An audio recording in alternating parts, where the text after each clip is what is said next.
Bom dia. É um prazer retomarmos aqui as nossas conversas aqui no seminário. Agradeço aqui o convite do Fernando, da equipe da universidade, de a gente estar aqui, podendo estar aqui, no meu caso, pela segunda vez, estive aqui no primeiro seminário, então é um prazer enorme. É um prazer enorme retomar a conversa com o João. Estivemos nessa mesma mesa, quer dizer, com a mesma discussão sobre guerras culturais no Enecult, não é? Esse seminário, na realidade, não tem só um acúmulo dentro do seminário, internamente, mas um acúmulo externamente com outros seminários, com a rede, né, que está se constituindo aqui. Então, tivemos no Enecult e voltaremos a conversar agora sobre guerras culturais, aqui com o João César de Castro Rocha, professor de literatura comparada da Universidade do Estado do Rio de Janeiro, doutor em letras em literatura comparada, cientista do nosso estado pela FAPERJ e pró-cientista da UERJ.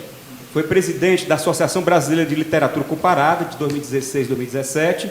Seu trabalho foi traduzido para o inglês, mandarim, espanhol, francês, italiano e alemão. Autor de 14 livros e organizador de mais de 30 livros, de 30 títulos.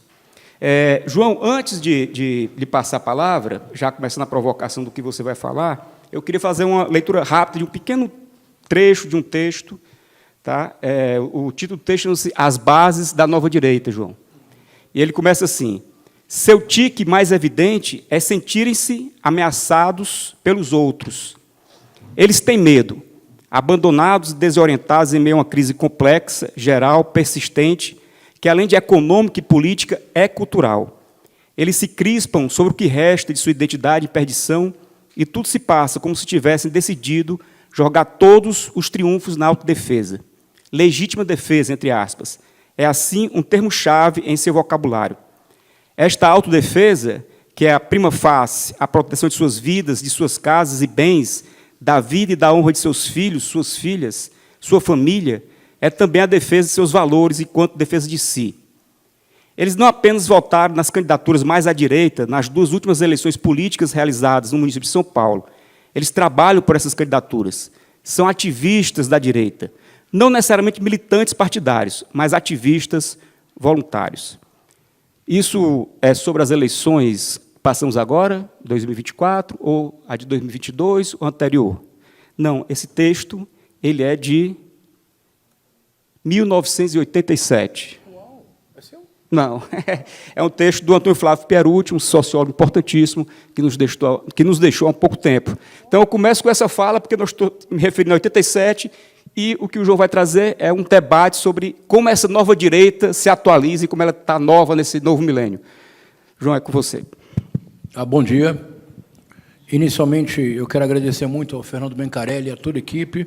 É uma grande honra e uma grande alegria ter a oportunidade de conversar com a rede de informação nesta manhã. O que eu vou apresentar é um trabalho em curso, escrito à mão, mas espero que legível. Eu vou mesclar a leitura com algumas observações e tentarei falar não mais do que 30, 35 minutos, de modo a que o Alexandre tenha mais tempo para suas reflexões e que nós tenhamos mais tempo para conversar. Então, vou lhe pedir, Alexandre, quando chegar a 25 minutos, você me avisa? E eu já começo a... Bom, eu vou, então, ler o texto para não perder muito tempo. Guerra e Paz. Essa inclassificável obra sinfônica de Lev Tolstói surpreende o leitor em suas, digamos, primeiras 100 páginas. Afinal, confiante no título e, sobretudo, na ordem dos termos, guerra e paz, e na literatura a ordem dos termos altera em muito a equação, o leitor aguarda, como em A Cartucha de Parma, de Stendhal, uma entrada, literalmente, em média res, nos campos de batalha, nos quais se desenrolam os dramas de Fabrício Del Dongo. Com efeito, a abertura do romance, a primeira frase do romance, é tão informativa quanto eloquente.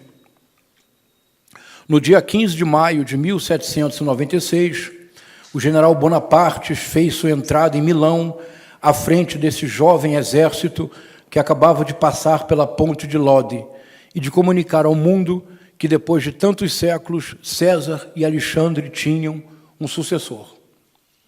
Pronto. cenário bélico montado, a leitora sabe exatamente o que encontrará ao longo do romance. Algo muito diverso ocorre na página inaugural de Guerra e Paz. Como vocês se recordam, após deparar-se com duas longas frases escritas originalmente em francês, Guerra e Paz começa originalmente com longas frases escritas em francês e aproximadamente de 20% do livro são escritos em francês no original. Após deparar-se com duas longas frases escritas originalmente em francês, somos apresentados ao salão da, nas palavras de Tolstói, famosa Anna Pavlovna Scherer, dama de honra e favorita da imperatriz, ao receber o ilustre e eminente príncipe Vassili, o primeiro a chegar à sua recepção. Nas próximas 120 páginas, segue o desfile da vida cotidiana da elite russa, prioritariamente em São Petersburgo e em Moscou. Condes, príncipes, militares, famílias abastadas, famílias empobrecidas, recepções luxuosas e regradas até o último detalhe, heranças e apropriações, amores e desenganos, esperanças e malogros. Há de tudo um pouco nas vinhas da nobreza da Rússia czarista. E, claro, o idioma francês surge como a coiné paradoxal de uma elite que deve se preparar para enfrentar o inimigo maior, isto é, Napoleão Bonaparte. Será preciso esperar pela abertura da segunda parte do primeiro volume, e vocês se recordam que Guerra e Paz tem 1.400 páginas? Será preciso esperar pela abertura da segunda parte do primeiro volume para finalmente encontrar a referência inequívoca da movimentação efetiva das tropas. Em outubro de 1805, os exércitos russos ocupavam vilas e cidades do Arquiducado da Áustria. Mais regimentos continuavam a chegar da Rússia e aquartelavam-se junto à fortaleza de Braunau, trazendo grande transtorno para os habitantes em cuja casa se instalavam. Em Braunau ficava o quartel-general do comandante em chefe Kutuzov. Página 141 da notável tradução do escritor Rubens Figueiredo. No entanto, seria ingenuidade imaginar que somente neste instante o guerra do título da obra-prima se justificasse, como se antes estivéssemos no universo oposto da paz. Não se esqueça que o título promete guerra e paz. O sentido da conjunção aditiva se esclarece já na frase de abertura do romance, aquela escrita em francês. Na primeira oração, alude-se à família Bonaparte. Na segunda sentença, mencionam-se les atrocités de cet antéchrist, Napoleão, as atrocidades deste anticristo. E próximo ao final da primeira parte, lemos a carta redigida por Julie Karagina. Eis uma passagem decisiva. Está em francês, eu já vou traduzir. Em Moscou não se fala a não ser da guerra. Um dos meus irmãos já se encontra no estrangeiro. O outro encontra-se com a guarda, que colocou-se em marcha em direção à fronteira. A carta é toda escrita em francês. É uma carta que ocupa 2 páginas do romance. Julie Karagina, obviamente, é russa. Assim mesmo no original. No francês do inimigo, o anticristo, Napoleão Bonaparte. E assim mesmo escrevendo em francês, a carta de Julie permite à leitora compreender a dimensão mais inquietante e verdadeira da guerra. Ela invade o dia a dia e ocupa os corações e as mentes de todas as pessoas, mesmo aquelas que nunca se aproximarão da frente de batalha. Em outras palavras, a grande novidade representada pelo exército napoleônico, qual seja a invenção do cidadão-soldado na mobilização total da sociedade no esforço de guerra, contagiou o próprio cotidiano nacional, seja francês, seja russo. Uma atmosfera similar forjou as gerações que vivenciaram as 2 guerras mundiais do século XX. Aqui, sempre se trata de guerra e paz. Muitas vezes, é preciso não estar no centro da batalha para melhor apreender o sentido da guerra. Basta que recordemos a experiência traumática do célebre personagem de A Cartucho de Parma, Fabrício del Dongo, numa das mais famosas cenas de toda a literatura ocidental. Envolto num caos absoluto, em meio a estampidos incessantes e gritos de dor, tomado pelo pânico da morte provável e iminente, desorientado pela vertigem das ações bélicas contínuas, Fabrício, no instante mesmo em que vivenciava o centro da Batalha de Waterloo, jamais poderia imaginar que naquele 18 de junho de 1815, após uma feroz batalha, o exército napoleônico seria derrotado pelas forças da 7ª Coligação, formada pelos exércitos britânico e prussiano. Atordoado, Fabrício del Dongo não tinha como saber que era coadjuvante do drama final de Napoleão. Fabrício del Dongo, no coração da Batalha de Waterloo, não fazia ideia que o mundo mudava, naquele instante mesmo, em que ele apenas se encontrava desorientado. Talvez, agora, vocês estejam se sentindo como leitor das primeiras 100 páginas de Guerra e Paz. Mas onde se encontra a guerra cultural, na minha fala? Isto é, a guerra cultural, entendida enquanto combustível altamente inflamável, que mantém a extrema-direita transnacional em mobilização permanente, como o exército napoleônico, numa emulação involuntária da novidade estratégica das forças comandadas por Napoleão. Emulação involuntária, porque não necessariamente terão lido Guerra e Paz. Essa guerra cultural, a mais poderosa e azeitada máquina eleitoral do século XXI, e que tem levado a extrema-direita ao poder em todas as latitudes, por meio de eleições livres e democráticas, e é forçoso reconhecê-lo, essa guerra cultural, eu dizia, onde se encontra na minha fala até agora? A pergunta é necessária. E eu ofereço como resposta uma mescla de Stendhal e Tolstói.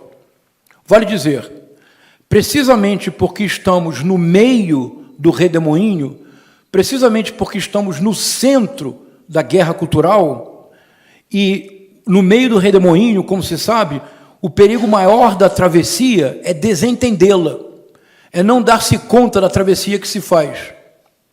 Como foi o caso de Fabrício del Dongo em A Cartucho de Parma.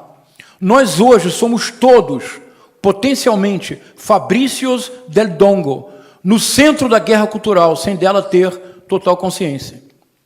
Ao mesmo tempo, ainda que não nos demos conta, ou exatamente porque nem sempre nos damos conta, a guerra cultural da extrema-direita, como ocorre na trama de Guerra e Paz de Tolstói, invadiu o nosso cotidiano por meio da hiperpolitização das questões do dia a dia. Hiperpolitização cuja finalidade é, paradoxalmente, despolitizar a polis.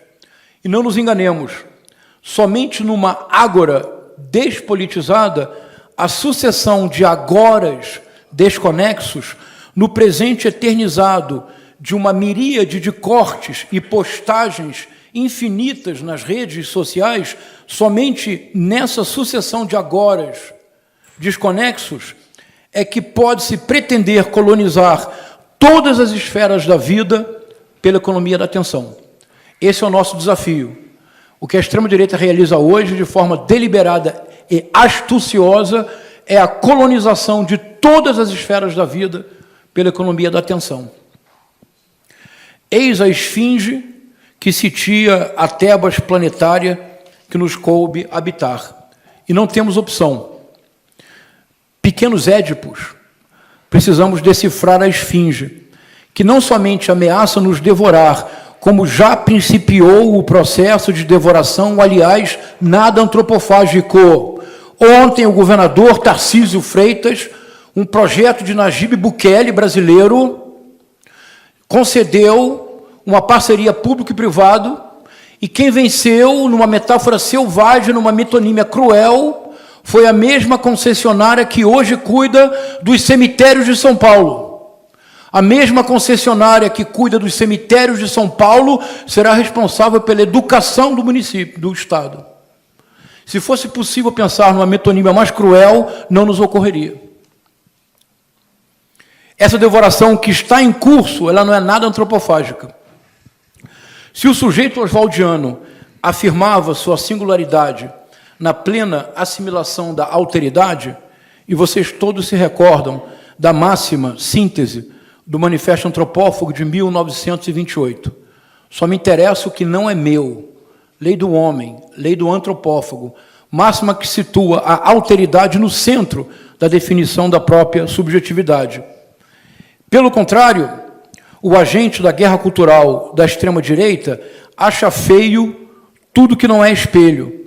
E, em lugar de enriquecer-se com a contribuição milionária de tantos outros mundos possíveis, identifica no outro um inimigo a ser eliminado, um nada contra o qual tudo é legítimo, toda forma de violência é justificável, no desenvolvimento de uma implacável retórica do ódio, verdadeira pedagogia cotidiana de desumanização do outro.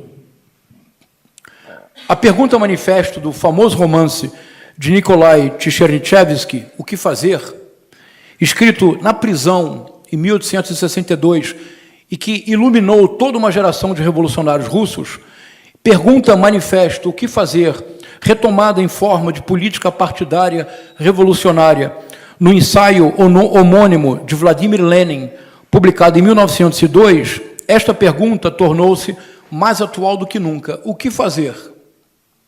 Nos perguntamos, angustiados com o avanço transnacional da extrema-direita.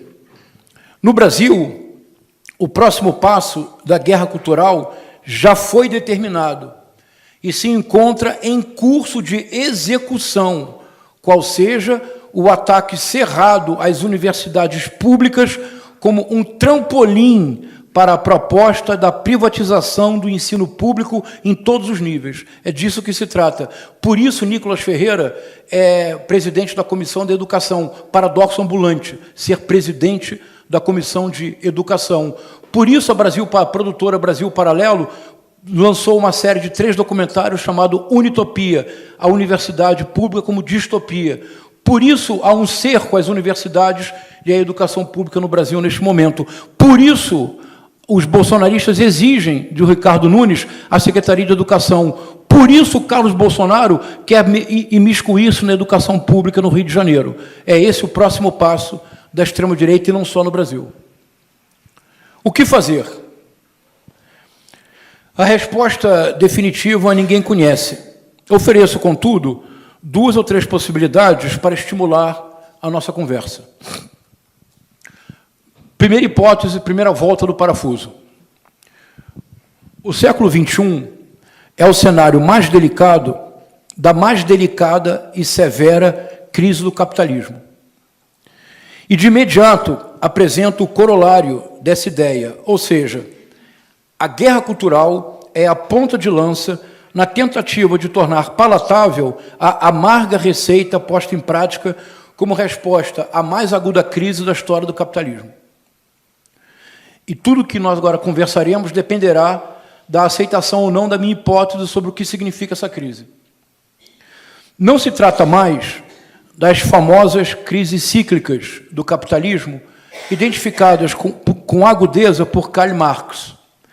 Crises graves, as crises cíclicas, porque recorrentes, mas parcialmente resolvidas, e Karl Marx não teve tempo de vê-lo, pela expansão neocolonial do século XIX, envolvendo a infame partilha entre potências europeias da África, de todo o continente africano, tal como orquestrada na Conferência de Berlim, que partilhou a África entre as potências europeias para o projeto do neocolonialismo, que, de alguma forma, era uma resposta às recorrentes crises cíclicas do capitalismo, e que deu origem a horrores que perduram até hoje, e que possuem, na tragédia ocorrida no Congo belga, uma brutal metonímia, imortalizada no romance de Joseph Conrad, Heart of Darkness, lançado em 1902, e que resultou da experiência direta do autor no Congo belga.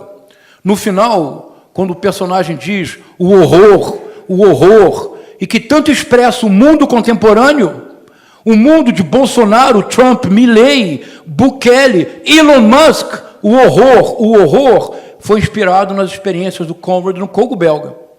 Aliás, antes de escrever o romance, ele escreveu um relatório denunciando as atrocidades do rei Leopoldo da Bélgica. Os Estados Unidos, por sua vez, divisaram na América Latina um equivalente possível, e desde a Guerra Hispano-Americana de 1898, nunca se intimidaram diante de invasões militares ou apoio a golpe de estados, como que deu origem à ditadura militar brasileira em 1 de abril de 1964. Em outras palavras, a acumulação de capital por meio da exploração neocolonial de vastas partes de um mundo sempre mais globalizado foi a resposta encontrada às crises cíclicas que acometiam as economias capitalistas dos países ditos desenvolvidos. Esse recurso permitiu preservar, por pelo menos 150 anos, na verdade, por quase 2 séculos, a ideia-força sem a qual, é a hipótese que eu proponho para a sua avaliação, o capitalismo perde seu elan vital enquanto sistema de pensamento e de organização da sociedade. Essa é a crise atual. Eis a hipótese. O capitalismo, enquanto ideia-força, só é concebível se uma premissa for mantida, qual seja, a acumulação infinita de riqueza não somente é desejável, como também apenas é possível no próprio capitalismo. A acumulação infinita de riqueza, infinita e crescente de riqueza, é a ideia-força por trás do capitalismo. Em termos prosaicos, trata-se da essência do American Dream, dos dourados anos de 1950, que plasmaram o mito do American Way of Life, tão bem retratado na arte involuntariamente kitsch de um Norman Rockwell, embora desconstruído o mesmo mito, tijolo por tijolo, nas telas ácidas de Edward Hopper. E o mito dizia: o filho terá uma vida próspera e confortável, uma vida mais próspera e mais confortável do que a vida de seus pais, e os seus pais, por sua vez, teriam tido uma vida mais confortável de que seus avós sequer poderiam imaginar, e assim sempre. Inclusive, o inglês norte-americano tem uma expressão que vale por um tratado, que não existia no inglês britânico, e cujo avesso descreve graficamente a atual crise do capitalismo.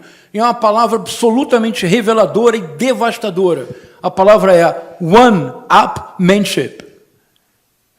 Genial a palavra, não é? Pode-se sempre, one-upmanship, pode-se sempre subir um degrau eternamente na escada da riqueza. Não se trata de uma palavra valise, como imaginada por Lewis Carroll, uma palavra que abre polissemicamente para muitas outras. Aquilo que se trata é de uma palavra cofre, que se fecha e fecha o mundo nela. One-upmanship, isto é, pode-se sempre subir um degrau na escada infinita da prosperidade capitalista. Torre de Babel, em aparência bem-sucedida, mas só porque a matéria-prima para a fabricação contínua de novos tijolos era explorada nas regiões do planeta submetidas pelo projeto neocolonial. Um detalhe que nunca pode ser esquecido.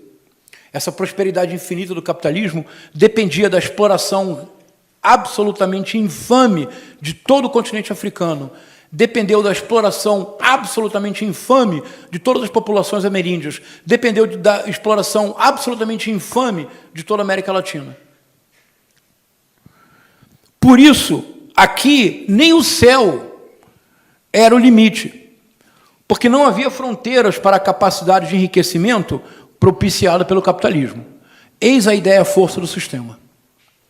Contudo, fronteiras não havia, porque não se explicitava a condição sine qua non de toda essa equação, cujo otimismo surpreenderia até mesmo o Dr. Pangloss, de Voltaire. Como vocês se recordam, o célebre personagem de Candida acreditava que sempre se podia alcançar o melhor dos mundos, em qualquer situação. Pois bem, A ideia-força do capitalismo de acumulação infinita de riqueza repousava numa premissa implícita, aliás, cuja implicitude deveria ser mantida, sob risco de inviabilizar o sistema como um todo, o que não é pouco. A explicitação da premissa mantida oculta é a própria crise atual do capitalismo, nada menos do que isso. A utopia da acumulação infinita de riqueza dependia da crença correlata na natureza, como um reservatório igualmente infinito de bens renováveis, de riquezas naturais. E perdoem a redundância, ela aqui é incontornável. A natureza seria um armazém e um depósito eternamente disponível de riquezas naturais. E somente isso permitiria pensar na exploração desses recursos infinitos numa solução contínua do futuro eterno da prosperidade crescente. Essa autêntica Torre de Babel pôde durar séculos porque se encontrava argila suficiente para a fabricação de novos tijolos graças à expansão neocolonial oitocentista, que ampliou o círculo de espoliação planetária iniciado com as grandes navegações do final do século XV. A utopia da acumulação infinita de riqueza materializou-se na distopia do antropoceno que vivemos hoje, perfeitamente caracterizada por Tatiana Rock. E eu cito: estamos habituados a viver com a segurança de que a terra, o céu ou a água vão sempre nos propiciar um solo estável, sobre o qual poderíamos construir novas formas de vida. Foi assim que a formação ocidental nos ensinou. A ideia de que esses recursos estão se esgotando ainda não foi assimilada como deve ser. Não surpreende, portanto, que a extrema-direita transnacional tenha se articulado e adquirido visibilidade inicial na passagem do século XX para o século XXI por meio do negacionismo climático, a verdadeira matriz de tantos outros negacionismos. O negacionismo climático era indispensável para uma resposta outra à crise do capitalismo, que não podia mais ser a exploração neocolonial do século XIX. Segunda hipótese, segunda volta do parafuso. O negacionismo climático é indissociável do que propõe denominar neoliberalismo predador. Ressurreição muito radicalizada do tipo de neoliberalismo triunfante pós-queda do Muro de Berlim em 1989 e da literal dissolução da União Soviética em 1991, e que levou ao cientista político liberal Francis Fukuyama a supor que havíamos chegado ao fim da história, título de um artigo, posteriormente um livro, The End of History. O que de fato vivemos hoje não é bem o fim da história, é a iminência do fim do mundo. E precisamos recordar sempre Mark Fisher. Qual a razão pela qual precisamos fazer uma equivalência entre fim do capitalismo e fim do mundo? Apenas se a única alternativa for o neoliberalismo predador. No dia 1 de julho de 2024, Steve Bannon, na véspera de retornar à prisão, concedeu uma inquietante entrevista ao New York Times, ao jornalista David Brooks. O eixo das declarações do arquiteto, ou, para evocar a categoria revivida por Giuliano da Empoli, o engenheiro mor do caos, gira em torno da afirmação em aparência surpreendente. Nota ao pé de página. Engenheiros do caos era a forma pela qual a esquerda era definida nos tempos da Guerra Fria. Que nós o tenhamos esquecido e que o Giuliano da Empoli tenha podido supor que engenheiros do caos é um novo conceito para tratar da extrema-direita, diz muito do tipo de memória dos tempos digitais que correm. Mas os que, como eu, já têm uma certa idade, se recordam que éramos nós que éramos os engenheiros do caos nos anos 60 e 70. A esquerda era os engenheiros do caos. Mas o eixo do pensamento do Bannon gira em torno de uma afirmação que, em aparência, é inconcebível. Eu vou citar. Diz o Bannon: para espanto do David Brooks, a esquerda histórica encontra-se num colapso completo. Eles, os da esquerda histórica, se concentram no ruído e não no sinal. Eles não entendem que o movimento MAGA, Make America Great Again, no instante mesmo que ganha força e impulso, move-se muito mais à direita do presidente Trump.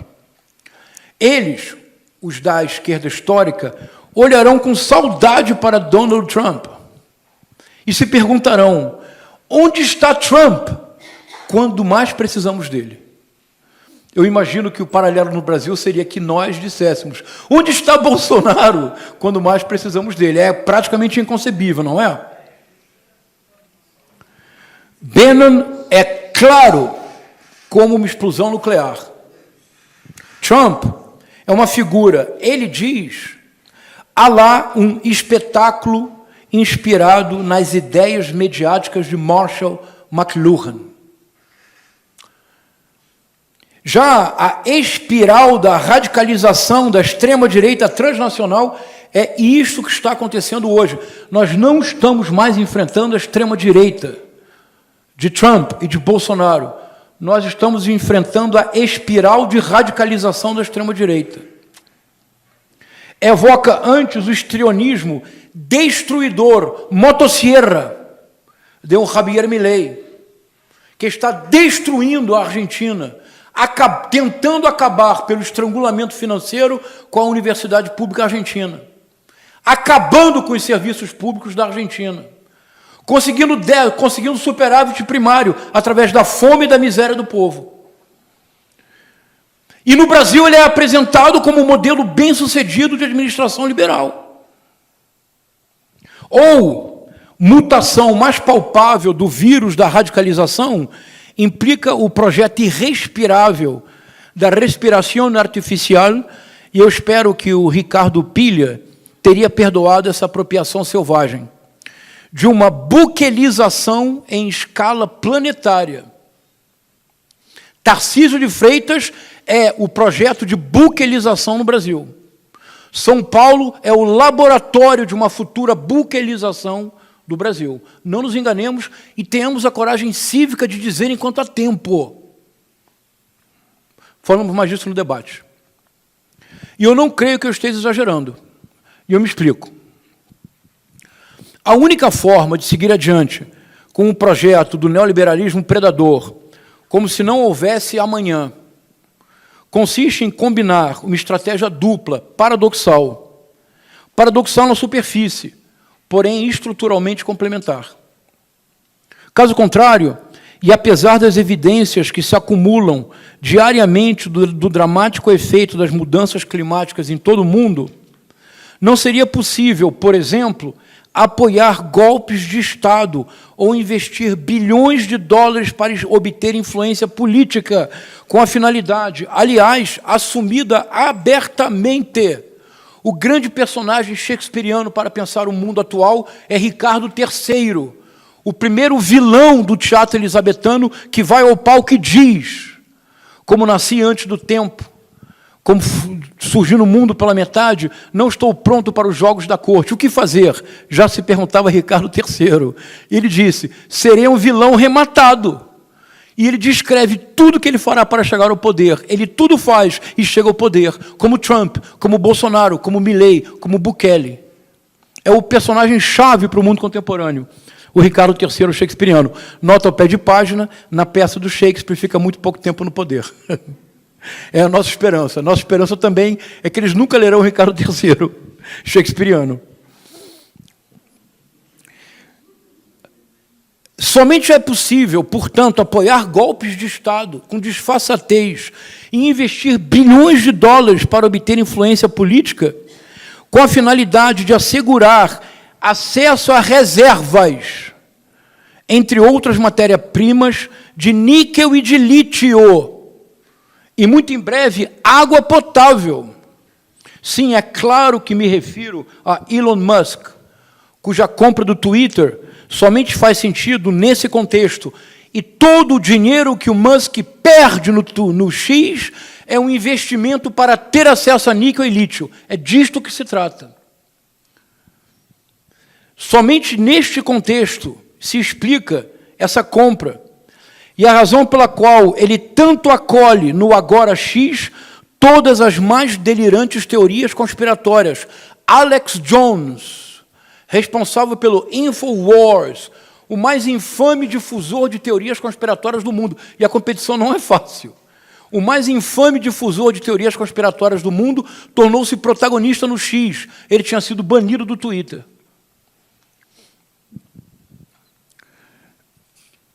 Todas as mais delirantes teorias conspiratórias, quanto Musk apoia aberta e fortemente líderes autoritários, tendo recebido com pompa e circunstância nas dependências da Tesla, Javier Milei e, sobretudo, Nayib Bukele. E não nos esqueçamos de sua visita à Amazônia, em abril de 2024, e a sua tentativa de dominar o espaço cibernético brasileiro com Starlink. E dos acordos firmados com o governo de Jair Messias Bolsonaro, a maior parte deles envolvendo o Starlink, que beneficia o garimpo, e as Forças Armadas Brasileiras. Acordos que, de forma muito imprudente, ainda hoje não foram revogados.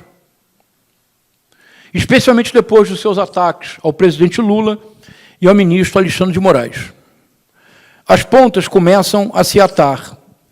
O neoliberalismo predador, que está levando o planeta ao colapso, depende de uma dupla articulação. De um lado, uma precarização planetária das condições de vida, cuja metonímia é o empreendedorismo selvagem, o nome escolhido no século XXI pelos coaches, para reeditar com algum Photoshop ideológico o darwinismo social do século XIX. Nós estamos trazendo para hoje Herbert Spencer. Os argumentos que defendem o empreendedorismo são argumentos do darwinismo social do século XIX, não nos enganemos. O darwinismo social do século XIX justificava o neocolonialismo. O empreendedorismo selvagem empodera, a palavra dos coaches, a uberização completa das relações de trabalho, sempre mais injustas e sempre com menos direitos. De outro lado, a complementaridade estrutural salta aos olhos.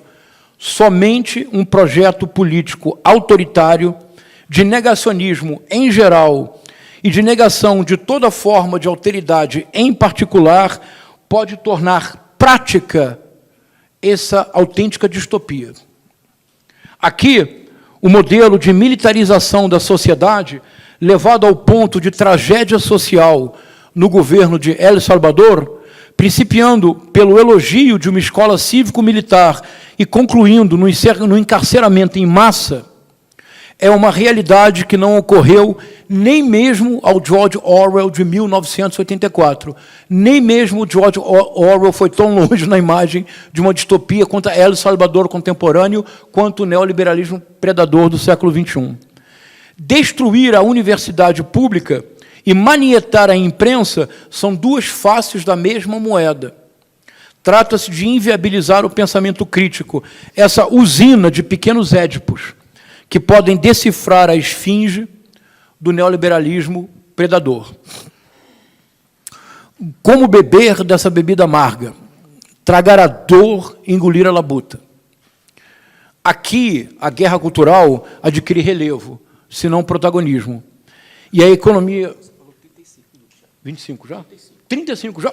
Eu vou terminar em 2 minutos. E a economia da atenção torna-se a estrela do espetáculo. Proposta final.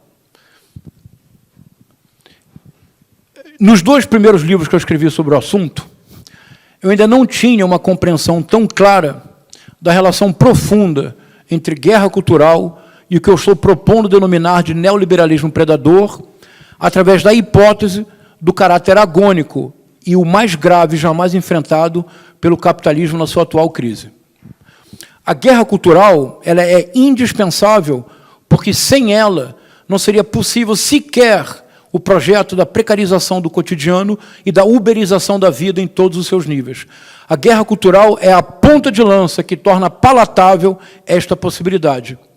2. Eu também, no primeiro livro que eu escrevi sobre o tema, Guerra Cultural e Retórica do Ódio, eu não me havia dado conta de uma questão central. É que a guerra cultural, por muito tempo, eu a compreendi apenas pelo viés ideológico. É evidente que o viés ideológico é componente essencial da guerra cultural, mas hoje eu seria levado a dizer que não é o central. O elemento central da guerra cultural é que a guerra cultural é um processo constante, diário, de monetização de um produto. O produto é o ódio. A radicalização política foi transformada pelo neoliberalismo predador num produto de nicho. No Brasil, a radicalização tem um público cativo de 58 milhões de órfãos do Bolsonaro. Se qualquer um de nós agora fizesse um meia-culpa, uma autocrítica e dissesse não pertenço mais ao campo da esquerda democrática, eu compreendi finalmente que a minha vocação real é ser o neoliberal. Em um ano nós estaríamos milionários, porque nós teríamos acesso a uma monetização infinita desse produto de nicho, a radicalização. A guerra cultural é isto. E para ser a monetização, a guerra cultural é um veículo, é o meio pelo qual é o condutor que pretende transferir para todas as esferas da vida as regras da economia da atenção. Isto é, produzir uma tríade, que é o lacre, o gesto chocante que chama a atenção e torna audível no concerto de vozes da rede social, torna visível na disputa feroz da atenção do universo digital. O lacre, que possibilita a visualização, o like, que propicia o lucro. Essa regra interna do mercado digital, que é utilizada em todo o mundo, está sendo transferida para todas as esferas da vida, e o propósito, neste instante, da extrema-direita transnacional é colonizar a política pela economia da atenção. É isto que Elon Musk representa, é isto que a compra do X significa, a tentativa de colonizar a política pela economia da atenção. É isto que, de fato, representa o fenômeno Pablo Marçal nas eleições municipais de São Paulo. Aqui o círculo ameaça fechar-se ameaçadoramente. Por isso, e agora concluo, agradecendo a atenção de vocês por esse conjunto de hipóteses. É um trabalho em curso, eu não tenho nenhuma certeza de boa parte do que eu propus. É para que pensemos juntos. Por isso, o passo agora da extrema-direita transnacional, especialmente no Brasil, mas na América Latina como um todo, é um ataque feroz à universidade pública. E nós precisaríamos reconhecer a natureza do ataque, e nós precisamos reagir. Mas precisamos reagir com força, com sintonia, com unidade. Do que se trata agora é de um ataque à universidade pública com a finalidade, 1, de propiciar a luta ideológica, 2, da monetização crescente, 3, da privatização de todas as esferas do ensino. Mas o que de fato está em jogo, a extrema-direita transnacional, que é muito mais inteligente e hábil do que nós somos capazes de reconhecer num primeiro momento, a extrema-direita transnacional sabe que todos e todas que estamos aqui somos pequenos édipos em potencial, dispostos a decifrar a esfinge e a decodificar os códigos da extrema-direita. Fazê-lo é o primeiro passo para a possibilidade real de superar a extrema-direita transnacional. Porque se o panorama que eu desenhei é sombrio, eu termino com uma nota de luz. Em 2020, Donald Trump, em 2022, Jair Messias Bolsonaro perderam as respectivas tentativas de reeleição. Muito obrigado.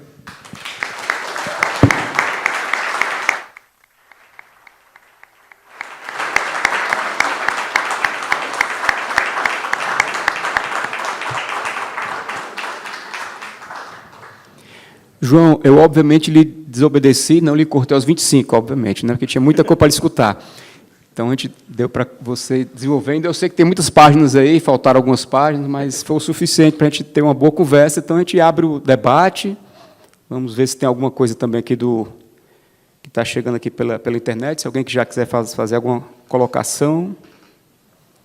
Sandro. Bom, primeiro, te agradecer, né, por essa reflexão. E eu não sei se a gente tem essa luz. Acho que a gente tem um pequeno vagalume aí, né?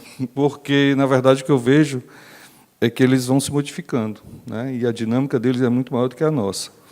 E o que me preocupa nesse processo é porque, essa semana, por exemplo, a presidente do PT colocou, né, que está claro pelas eleições agora que a aliança tem que ser mais à direita, né? E aí, nessa valsa de 2 para lá, 2 para cá, na verdade, o que a gente está fazendo é 4 para lá e 1 para cá, né? E até que ponto nós... Qual o limite que nós vamos ter, né, nessa perspectiva, de ter que ir cedendo, e se talvez isso não seja uma estratégia também, né, no sentido de ir mais ao extremo, para que a gente possa ir chegando junto, para poder não perder tanto dentro do campo, né? Então, qual a perspectiva que a gente tem? Sem dúvida, eu acho que a universidade é um dos focos, né, mas outras políticas macros elas estão também nesse processo.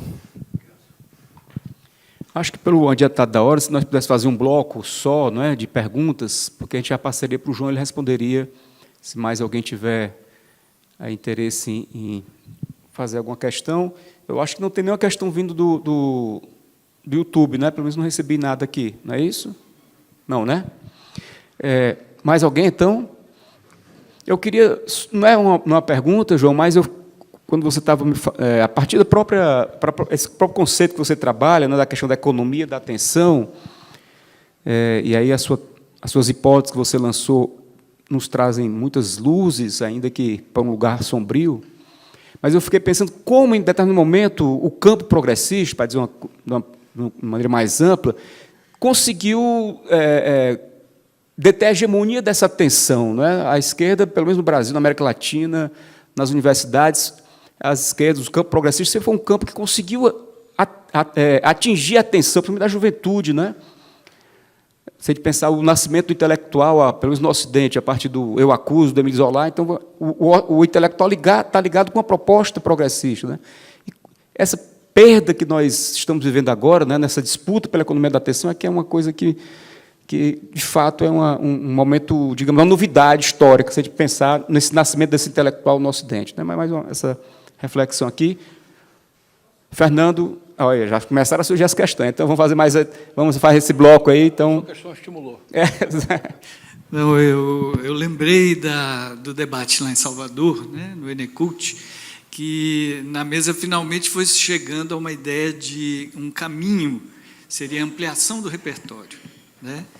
Como que o nosso trabalho ele pode ser no sentido de oferecer, né, ser, digamos assim, um horizonte ampliado, no sentido de ampliar os horizontes culturais e de repertório. E até lembro que o próprio João falou da literatura, né, João, como um dos caminhos, mas a gente tem também toda uma pauta que hoje está vinculada à discussão sobre o identitarismo, mas que, na verdade, ela tem uma coisa extremamente positiva, que é a ampliação de repertório, de olhares sobre o mundo, de valores, de visões sobre o mundo, que se abrem e que podem ser o caminho também para o nosso horizonte de ação.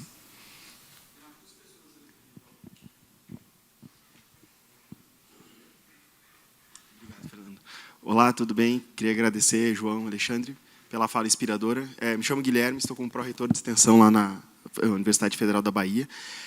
A minha pergunta vai nesse sentido da própria guerra cultural na economia da atenção, né? A gente sabe desse ataque claro e orquestrado às universidades, e como é que a gente responde a isso? Eu tenho conversado muito nessas estratégias de comunicação, porque a gente tem que... como que a gente vai adotar estratégias de comunicação que obedeçam a essas lógicas, né? A gente responde a isso criando sites, a gente responde a isso publicando livros, tudo bem, a gente deve fazer isso, mas como é que a gente vai entrar nessa disputa da economia da atenção e quais são os mecanismos que as universidades podem fazer para essa disputa efetiva, né? Eu costumo brincar que, na verdade, a comunicação é uma guerra de comunicação, né? Para que a gente, de fato, consiga chegar nas pessoas. Quer dizer, que estratégias a gente pode pensar a isso, né? E eu estou me referindo aqui, claro, à divulgação científica, educação científica, como que a gente pode ter estratégias, e eu acredito que aqui é muito importante pensar a comunicação junto com as periferias, junto com com as comunidades, com os territórios, ou seja, pensar que tipo de informação e que tipo de construção de estratégia comunicativa pode ser feita em articulação, né, com as pessoas. Mas quer dizer, como que a gente pode entrar nessa guerra, de fato, pela economia da atenção, porque me parece que a gente, nas universidades, não entrou, de fato, nessa guerra, né? João, se tu vê como que a gente pode estabelecer essas estratégias, né?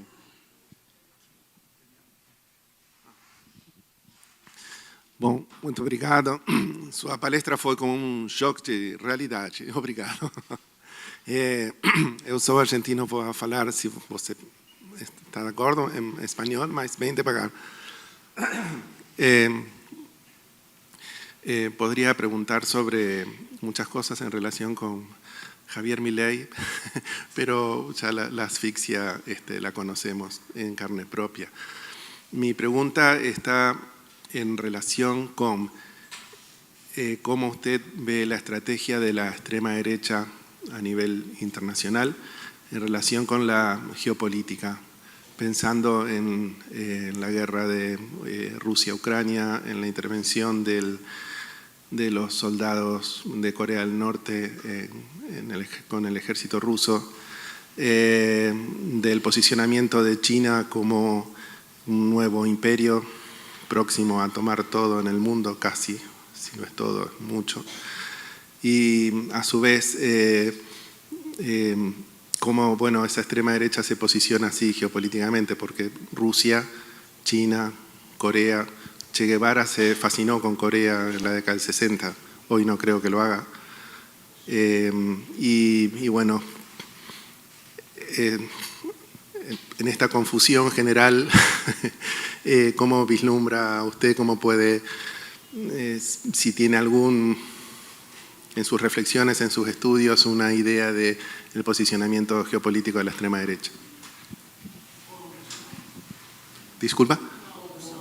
Damián. Sim. Então, João, a gente encerra aqui essa... Tem mais uma? Tem mais uma aqui. Andréa. Bom dia, também agradecer aí a sua fala. Pegando um gancho, assim, vamos dizer, a partir da pergunta do Guilherme, o Guilherme colocou a questão de como é que a gente disputa esse espaço da atenção dentro do próprio circuito, né, da economia da atenção. Eu fico me perguntando se a gente não teria que pensar em estratégias dentro da universidade, mais da educação do olhar e da atenção para outros circuitos, e fortalecendo, que eu acho que é uma das contraposições que a gente vê aí nessa economia desse momento, que é toda virtualizada, se através das práticas artísticas, culturais, a gente não reforça os sistemas e as práticas de contato pessoal, afetivo, concreto, né? As economias, né, do contato, mais do que a economia da atenção, que seria da troca direta, né? Que eu acho que isso é o potencial das linguagens artísticas. Fechamos, então, não é? Então, João, com você. Obrigado. Bom, muitíssimo obrigado pelas perguntas. Eu vou já me desculpar, porque eu serei telegráfico na resposta, para não avançar muito no horário, mas poderíamos quase que passar aqui o dia conversando. Gostaria o Fernando trazer um cafezinho, um vinho, e nós ficaríamos aqui conversando. Eu vou principiar pelo Sandro. Sandro, sua pergunta, eu acho que é absolutamente crucial para o momento brasileiro. A minha hipótese é que a presidente do PT, e eu tenho muito respeito pelo trabalho que ela fez, especialmente no momento em que tantos abandonaram o PT, a Gleisi Hoffmann manteve-se constante, um pilar fundamental, inclusive, para a libertação do presidente Lula. Então, eu tenho enorme respeito pela presidente Gleisi Hoffmann. E jamais teria a pretensão de ensinar política a essas pessoas, barbaridade. Pretensão em água benta, como diz o Jorge Ben, nós tomamos sempre. Mas me parece que o que falta hoje ao governo do PT é repolitizar a gestão pública. Eu explico o que eu entendo por repolitizar a gestão pública. É indispensável que haja uma comunicação mais efetiva e que o povo compreenda a diferença que há entre um governo neoliberal, de Temer a Bolsonaro, e um governo progressista, que não é um governo de esquerda. Não há condições objetivas hoje no Brasil para que o governo seja de esquerda. E imaginar que isso deveria acontecer é ingênuo, mas nós temos que pressionar o governo para que ele seja de centro-esquerda.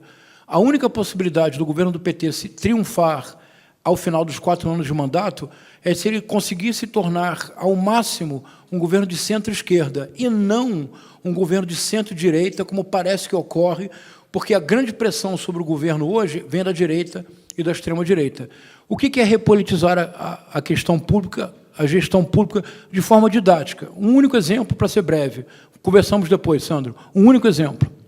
Entre 2016 e 2022, durante 6 anos, não houve um único aumento real do salário mínimo. O povo não necessariamente sabe que, pela Constituição, é um dispositivo constitucional, é obrigatória a reposição da perda inflacionária dos últimos 12 meses no salário mínimo. Então, o salário mínimo ele não tem aumento real, mas ele tem que ter reposição das perdas. Entre 2016 e 2022, não houve aumento real, houve reposição das perdas. Aumento real é quando você dá 1 centavo além da reposição constitucional da inflação dos 12 meses anteriores.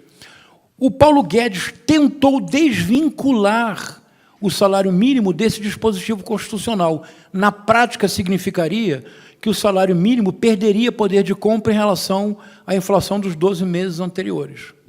No governo do presidente Lula, em 2 anos, já houve 2 aumentos reais de salário mínimo.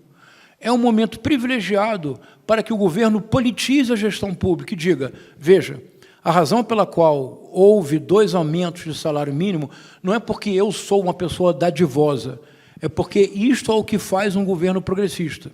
Se voltar um governo neoliberal, os senhores passarão anos sem nenhum aumento real. Percebe, Sandro? Porque qual é a consequência disso? É um trabalho notável feito por um antropólogo, cujo trabalho eu recomendo muito, a Rosana Pinheiro Machado. Ela se escandalizou com uma pesquisa que ela fez em periferias brasileiras. Uma parte considerável dos eleitores jovens que votaram em Bolsonaro e em Pablo Marçal são exatamente os eleitores jovens beneficiários das políticas públicas dos governos do PT. Mas como é possível? Ora, é possível, porque se você não politiza a gestão pública, no sentido próprio do termo, não é politicagem, é dizer, eis a minha visão do mundo. Na minha visão do mundo, a universidade pública terá mais recursos, a saúde pública terá mais dinheiro, o salário aumentará, o desenvolvimento retornará, nós finalmente vamos taxar os dividendos, os bancos finalmente vão pagar imposto, porque esta é a minha visão do mundo.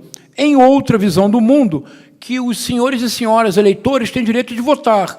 Na outra visão do mundo, não haverá universidade pública, o SUS será sucateado, haverá uma voucherização do serviço público. O projeto neoliberal é o projeto de uberização da vida e de voucherização do Estado. Sandro, se isso não acontecer, não adianta que haja progressos reais nas políticas públicas. É indispensável que se compreenda que esses progressos reais não foram dados pelo pastor, não caíram do céu, são fruto de uma determinada decisão política. Isso, creio que falta no atual governo. O que é necessário é uma guinada à centro-esquerda e não à direita.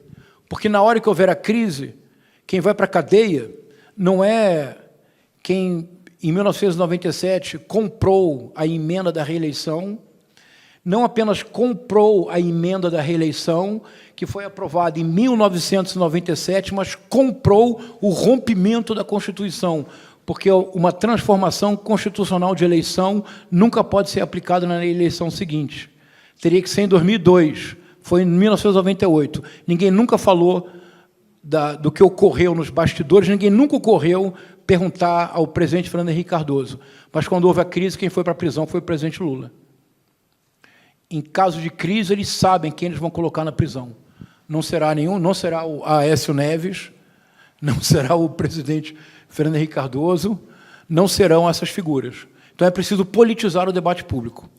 Deixa eu tentar agora reunir, por uma questão de tempo, porque, no fundo, a pergunta está muito próxima. Deixa eu tentar reunir o Alexandre, o Fernando, o Guilherme e a Andréia. Porque, se eu compreendo bem, a preocupação comum é como reagir ao predomínio da economia da atenção, que leva à construção de uma subjetividade que é em tudo oposta à subjetividade que nós tentamos promover. Me parece que a pergunta de vocês caminha nessa direção. Primeiro ponto que eu proponho: a economia da atenção, ela implica necessariamente uma questão jurídica. Não é um problema brasileiro, é um problema transnacional. A extrema-direita avança porque ela comete crimes em série na esfera digital, mas a justiça é analógica. Nessa defasagem temporal, a extrema-direita floresce. Exemplo concreto. Eu dei uma entrevista para um programa e me perguntaram para avaliar a estratégia equivocada do Pablo Marçal ao divulgar um laudo falso. Eu disse, olha, eu quero propor para a imprensa brasileira que nunca mais se refira à estratégia equivocada do Pablo Marçal. Estratégia equivocada é o Guilherme Boulos, no primeiro turno, querer aparecer executivo de banco. Isso é uma estratégia equivocada. O que o Pablo Marçal fez não é estratégia equivocada, é crime. É crime da alçada federal. Falsidade ideológica é crime federal. Isso sem contar os outros crimes cometidos pelo Pablo Marçal. Porque a extrema-direita, porque, veja, isso é um fenômeno estrutural. A extrema-direita somente lacra se estiver o tempo todo no limite da legalidade. Porque uma vez que se fez X e se lacrou, e se obteve like e propiciou lucro, no máximo eu posso repetir essa ação uma ou duas vezes. Na terceira, a própria ação se neutraliza a si própria. Eu preciso escalar, eu preciso subir o tom, Eu cometo crime. Como o crime de transfobia cometida pelo deputado Nicolas Ferreira em Brasília. Como os crimes contra a honra que a extrema-direita no mundo inteiro comete continuamente. Mas os crimes são cometidos na esfera digital. A justiça é analógica. O único exemplo, porque pelo tempo, a campanha do Jair Messias Bolsonaro em 2018 usou caixa 2 para fazer lançamento maciço de WhatsApp. Mamadeira erótica, kit gay. Patrícia Campos Melo denunciou, num brilhante trabalho de jornalismo investigativo. O caso foi para o Tribunal Superior Eleitoral. Foi julgado em 2021. O ministro Alexandre de Moraes reconheceu que o crime ocorreu, mas não cassou a chapa, porque, disse ele, não se pode estabelecer uma correlação necessária de causa e efeito entre esta transgressão e o resultado eleitoral. E disse, mas jurisprudência está criada. Se acontecer de novo, caça-se a chapa. Ele reconheceu que o crime foi cometido, mas os 3 anos da justiça analógica tornavam inócua qualquer espécie de pena. No mundo inteiro é necessário que haja uma adequação da justiça em determinados casos, especialmente em crimes cometidos na esfera digital. A justiça tem que ser mais célere e a punição tem que ser muito mais veloz do que está ocorrendo. Caso contrário, daqui a 10 anos, a extrema-direita domina o mundo e muda as cortes, como Trump fez nos Estados Unidos e como Viktor Orbán realizou na Hungria. A razão pela qual foi possível que nos Estados Unidos a famosa ação Roscoe versus Wade, que era a ação que permitia o aborto legal em todos os estados, a razão pela qual a Suprema Corte reconsiderou o caso Roscoe, que era a favor do aborto, Wade, que era o procurador de Dallas que queria impedir.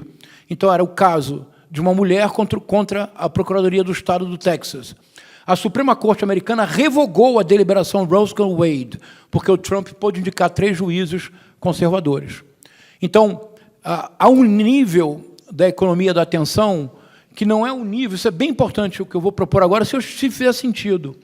Porque nós precisamos abrir os olhos. Há um nível da economia da atenção que não é ideológico, não é acadêmico, não é cognitivo, é criminal. É justiça penal, é justiça criminal. A extrema-direita só avança porque a extrema-direita comete uma série de crimes. Por exemplo, no Ceará, agora, em Fortaleza, uma figura abjeta chamada Inspetor Alberto. E estou dizendo isso aqui agora porque eu dei uma entrevista para a televisão do Ceará e fiz questão de dizê-lo. Chamado Inspetor Alberto, torturou um animal, um leitão, porque o nome do candidato do PT em Fortaleza é Evandro Leitão. Ele torturou um leitão numa transmissão ao vivo para dizer: leitão, você vai para o forno. Vocês viram isso? É crime. É crime de maus tratos, leva à prisão. E é crime contra a honra, porque todo mundo sabe que ele está falando do candidato do PT que venceu. Nós precisamos começar a compreender que a extrema-direita viceja porque comete crimes digitais em série e a justiça não dá conta de responder. Então, há um nível, Andréia, que não é arte. Alexandre, Fernando, Sandro, Guilherme, há um nível em que não é o que nós podemos fazer para reagir. A extrema-direita comete crimes em série. Se você pegar o Código Penal brasileiro, crimes contra a honra, infame, injúria e difamação, calúnia, injúria e difamação, a extrema-direita comete todo o tempo esses crimes. Mas, Guilherme, não estou dizendo isso porque eu sou um esquerdopata paulo-freiriano doutrinador. Eu estou dizendo isso porque eu tenho ouvidos de escutar e olhos de ver. E todos nós sabemos que a extrema-direita, para lacrar, está sempre no limite do crime. Por que que nós sistematicamente não criamos? Não existiu o grupo Prerrogativas, que foi fundamental para denunciar os crimes da Lava Jato e foi fundamental para a libertação do presidente Lula? Não houve o grupo Prerrogativas? Fernando, coordene a criação de um grupo Prerrogativas para punir os crimes em série da esfera digital da extrema-direita. Damiano, eu acompanho o Javier Milei há anos. Eu devo ter sido a primeira pessoa no Brasil quando alguns jornais, como o Globo, apresentaram Javier Milei, um novo economista liberal argentino. Eu disse: não é economista, é libertário, não é liberal, é libertário, é um anarcocapitalista, é um criminoso em série. Porque eu assisti vários programas do Javier Milei na televisão argentina, xingando as pessoas, sendo misógino, maltratando as mulheres. Eu assisti um programa que é uma espécie, não sei se você vai entender a referência, para que os brasileiros entendam, era uma espécie de Hebe Camargo, ou de Ana Maria Braga. Estavam todos tomando um café da manhã. O Javier Milei foi tão misógino como a jovem, que ela começou a chorar. A apresentadora do programa, a Ana Maria Braga, argentina, portenha, pediu que ele se retirasse do programa. E o Javier Milei, durante 3 anos, tornou-se célebre por xingar as pessoas na televisão, por ofender as mulheres, por não ter nenhum limite. O Javier Milei cometeu uma série não pequena de crimes do Código Penal argentino. Damiano, por que ninguém processou o Javier Milei? Por que foi preciso não levá-lo a sério? Considerar que aquele homem que clonou o seu cachorro, que tem conversas mediúnicas com o seu cachorro, por que nunca se pensou que ele poderia chegar à presidência? Percebe o que eu estou dizendo? Há um nível da economia da atenção que nós apenas podemos responder na área penal, recorrendo à justiça. Se não o fizermos, teremos um milagre, o pior de todos, uma multiplicação no Brasil de Pablo Marçais, uma multiplicação no mundo de Elon Musk. Ninguém merece. Agora, isso na esfera jurídica. Agora, há uma outra esfera. E aqui, de novo, eu vou juntar o Guilherme, o Fernando e a Andréia. Eu creio, Guilherme, que nós não podemos nos submeter completamente à lógica da economia da atenção. Porque a lógica da economia da atenção é uma lógica dessubjetivadora, é uma lógica que impossibilita a concentração, que vulnerabiliza muitíssimo a memória, é uma lógica de um excesso de liberação de dopamina, o que já tem sido estudado por neurologistas no mundo inteiro. Mas não é uma dopamina, sem dopamina nós não estaríamos aqui agora. Dopamina é apenas um transmissor que transmite é um hormônio que transmite de um neurônio para outro informações que são transmitidas ao corpo e que se referem a sensações de prazer, a uma expectativa agradável, a alegria pela realização de uma tarefa complexa. Nós estamos aqui hoje graças à dopamina, mas existe uma dopamina barata. É essa produzida sistematicamente de maneira deliberada, como caso pensado pelas plataformas.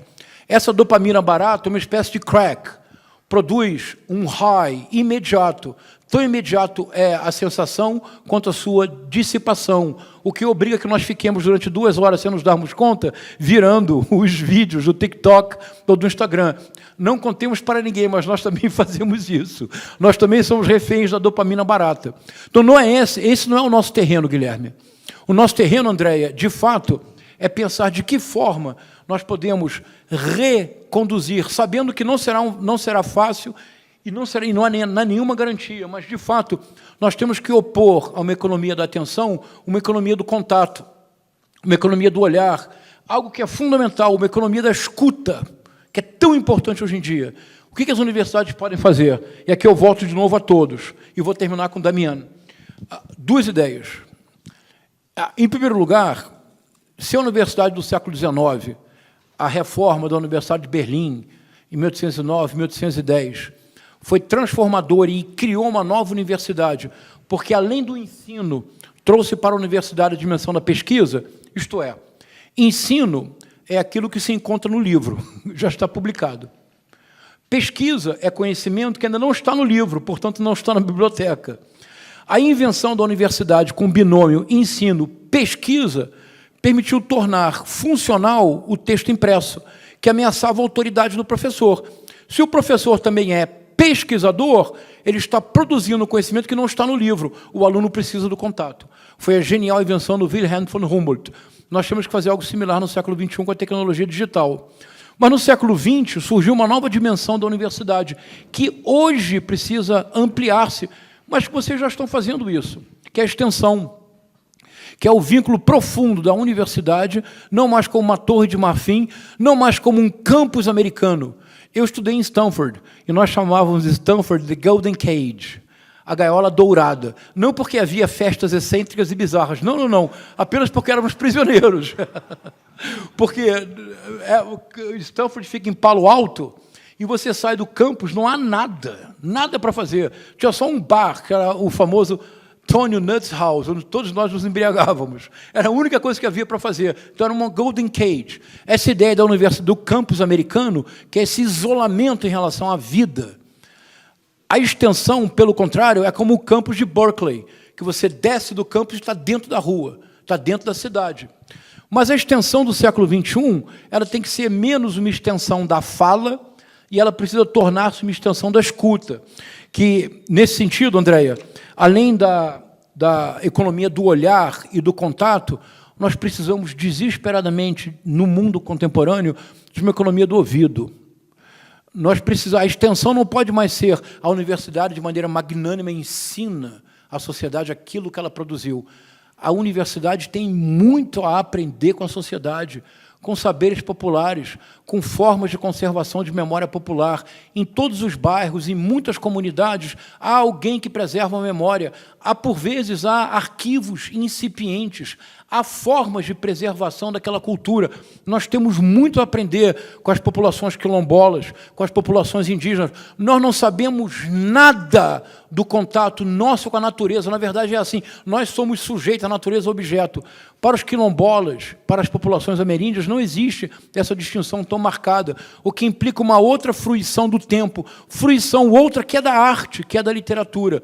Então, a extensão no século XXI, nós precisamos ser também um lugar de escuta, de aprendizagem em mão dupla. Vamos ensinar tudo o que fizemos, mas vamos nos abrir para ampliar, literalmente, o conhecimento que nós não produzimos. A extensão... Antes de voltar ao Damiano, na questão da geopolítica, eu quero mencionar um ponto, eu quero tentar tornar isso algo presente no nosso cotidiano. A Universidade Pública Brasileira, hoje, sofre um ataque mais cerrado que durante os 4 anos do Jair Messias Bolsonaro. Não nos enganemos. A produtora audiovisual Brasil Paralelo, e aqui vem a segunda resposta ao Fernando, à Andréia, ao Guilherme, ao Sandro e ao Alexandre. A produtora visual Brasil Paralelo é um modelo que nós temos que emular. E aqui sejamos modestos e sejamos intelectualmente honestos. A produtora de audiovisual Brasil Paralelo principiou num apartamento em Porto Alegre com 3 jovens. Hoje é uma potência em São Paulo, uma autêntica Netflix da extrema-direita brasileira. Não esqueçamos aqui, Damian, não esqueçamos que o Steve Bannon, na sua origem, depois de fazer muito dinheiro no mercado financeiro, foi para Hollywood, porque o sonho dele era criar uma Hollywood da extrema-direita, que é Brasil Paralelo. E o Steve Bannon foi o produtor de mais de 10 documentários, cuja estética é a estética do Brasil Paralelo, é a estética da economia da atenção, avant la lettre. Há um documentário do Steve Bannon que eu recomendo muito, embora eu não quero transferir a vocês a autoflagelação cotidiana que eu me imponho, mas se vocês puderem assistir um único documentário do Steve Bannon, assistam Generation Zero. É um documentário que faz uma reflexão sobre a crise financeira de 2008. E é óbvio que vocês sabem quem é o responsável pela crise financeira de 2008, não é verdade? É óbvio que é a escola de Frankfurt. Não pode haver dúvida. O Steve Bannon nos convence que é a escola de Frankfurt, a responsável pela crise financeira de 2008. É absolutamente urgente e desesperador que o campo progressista brasileiro não tenha sido capaz de criar uma rede de produção audiovisual que seja capaz de competir com o Brasil Paralelo. Veja, eu vou fazer uma revelação terrível. Eu sou membro da Brasil Paralelo. Mas não contem para ninguém, não eu. É uma amiga que tem o login e a senha, ela fez no nome dela, e eu tenho o login e a senha. Eu já assisti uma quantidade inimaginável de documentários do Brasil Paralelo. E veja, eu continuo saudável. Eles produzem uma série infinita de documentários. São bem produzidos. Esteticamente, absolutamente tradicionais. São documentários tradicionalíssimos. Voz em off, música de suspense.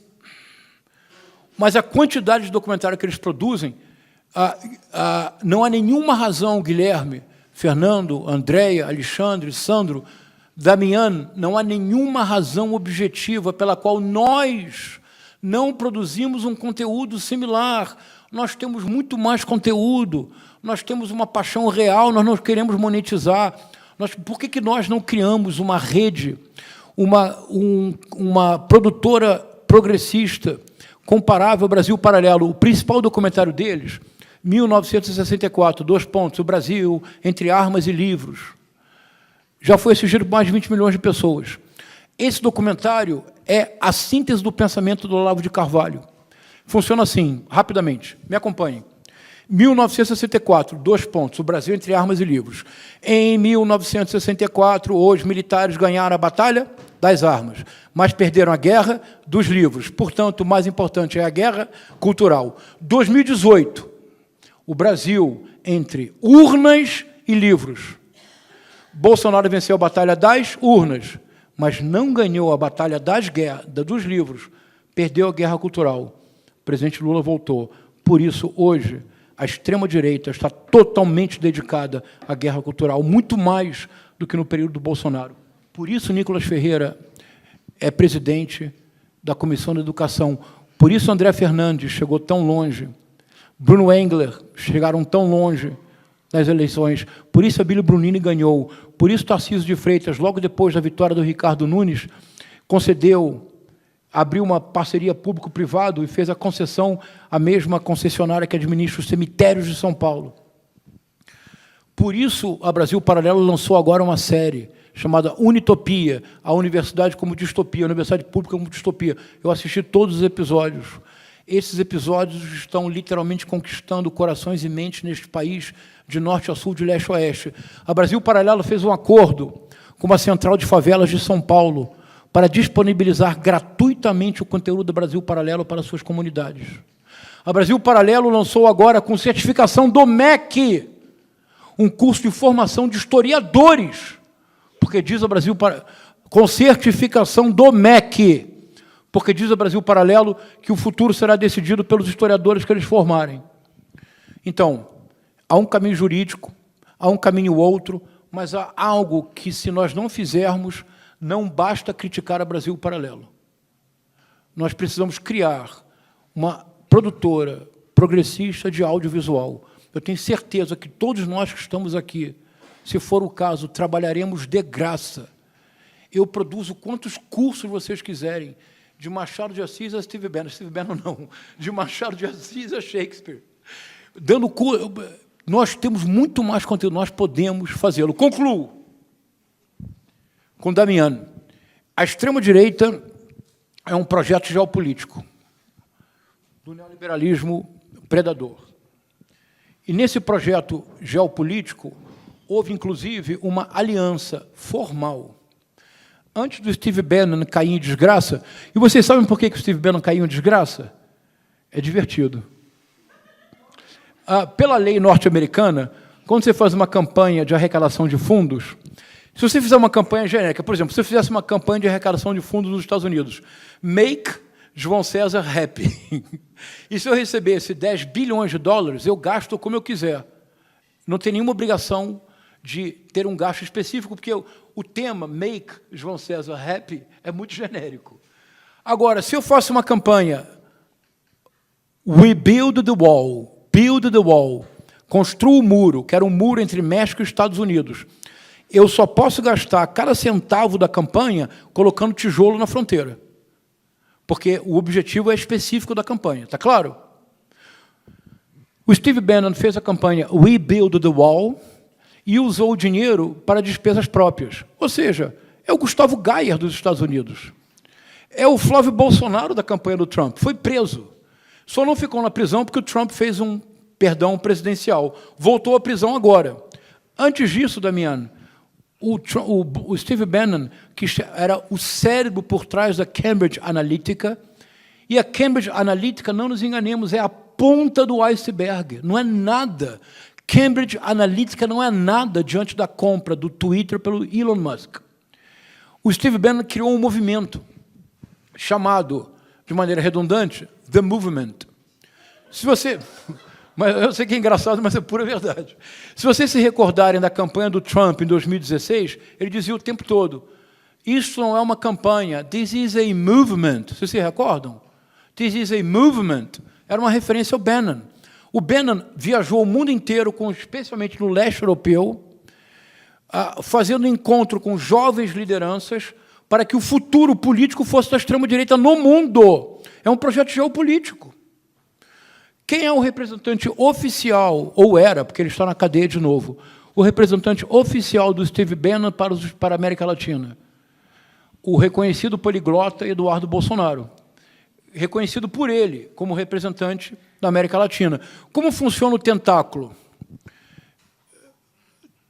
2 de novembro de 2022, um vídeo começa a circular de maneira incontrolável no submundo bolsonarista.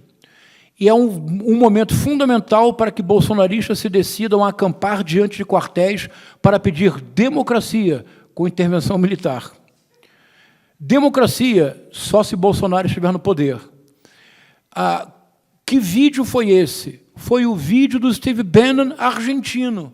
Assim é conhecido o Fernando Cerimedo, que foi figura central na campanha do Javier Milei, que era um vídeo patético, em que o Fernando Cerimedo, teoricamente, fazia uma análise das eleições brasileiras e mostrava que havia dois códigos-fontes diversos, absolutamente louco. Isso surgiu no Brasil como sendo uma análise independente feita por ele, Fernando Cerimedo. Bárbara, desculpe. Acabou aí. A articulação geopolítica da extrema-direita transnacional, esse é um único exemplo. Há muitos outros, de acordos tácitos, de acordos implícitos, e o grande modelo, neste momento no Brasil, para o Bolsonaro não é mais Trump, é Viktor Orbán, que perdeu a primeira reeleição para a Hungria, ficou 8 anos fora do poder, perdeu 2 eleições para o Partido Socialista. Quando voltou em 2010, modificou a engenharia política e institucional da Hungria e não sai mais do poder. Essa é a ameaça que nós enfrentamos. Muito obrigado.